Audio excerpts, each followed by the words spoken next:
Alors les amis, re-bienvenue dans le remontage du démarreur, vous vous souvenez, hein, cette pièce ici, donc le volant, le rotor et surtout le démarreur qui avait une pièce cassée. Voilà, vous le voyez là. Donc il a fallu commander un nouveau. Mais comme on ne sait pas avoir que la pièce du démarreur, parce que chez Piaggio ils ont changé la référence, la nouvelle pièce c'est ceci. Donc on a dû commander tout le système avec le rotor. Donc aujourd'hui, on va réinstaller tout ça. On va commencer par la roue libre. Ici. Alors, je vais essayer de faire ça avec une main parce que mon pied ne fonctionne pas. D'accord. On va mettre la roue libre en place. Ok. On va mettre le démarreur. Pas le démarreur. Le pignon de démarrage et faire en sorte qu'il se cale. C'est vraiment pas facile avec une main. Je vais poser. Voilà, il est installé. Maintenant, on va bloquer la roue libre en mettant cette vis et ce petit accessoire et bien sûr un peu de Loctite. Ok, ça va justement là. Voilà, c'est fait. Donc vous voyez ici, donc il y a une seule position pour le mettre et vous voyez que les engrenages là tournent bien. Bon, vous allez me dire que je travaille sans gants, mais pour le téléphone c'est beaucoup plus facile.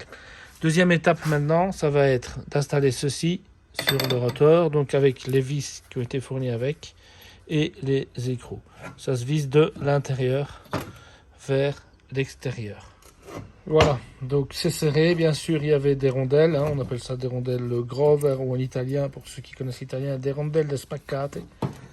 Ok. Alors, il ne faut pas serrer comme des malades puisqu'il ne faut pas que ça dépasse d'ici. Et il faut serrer ça au couple. Pour pouvoir serrer au couple, il faut le manuel technique. Maintenant, on va mettre ça en place, ici.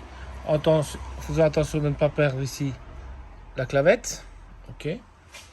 Une fois qu'on aura mis ça en place, on va pouvoir serrer le boulon central, mettre le ressort qui entraîne la pompe à eau de façon convenable, et puis remettre le joint, un nouveau joint, et le couvercle du rotor. Et ensuite remettre un nouveau joint de la pompe à eau et la pompe à eau. Voilà, maintenant le rotor a été mis en place ici comme vous le voyez, avec l'écrou qui a été serré à la clé dynamométrique. Alors il faut un outil spécial pour serrer ceci à la clé dynamométrique pour bloquer le rotor, sinon il tourne. D'accord.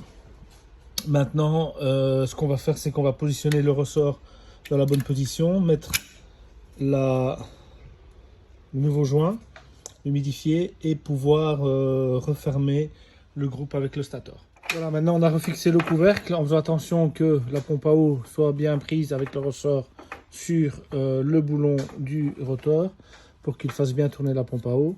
Maintenant on va remettre le couvercle de la pompe à eau, rebrancher tous les câbles et puis tester. Voilà, maintenant c'est remonté le couvercle, la pompe.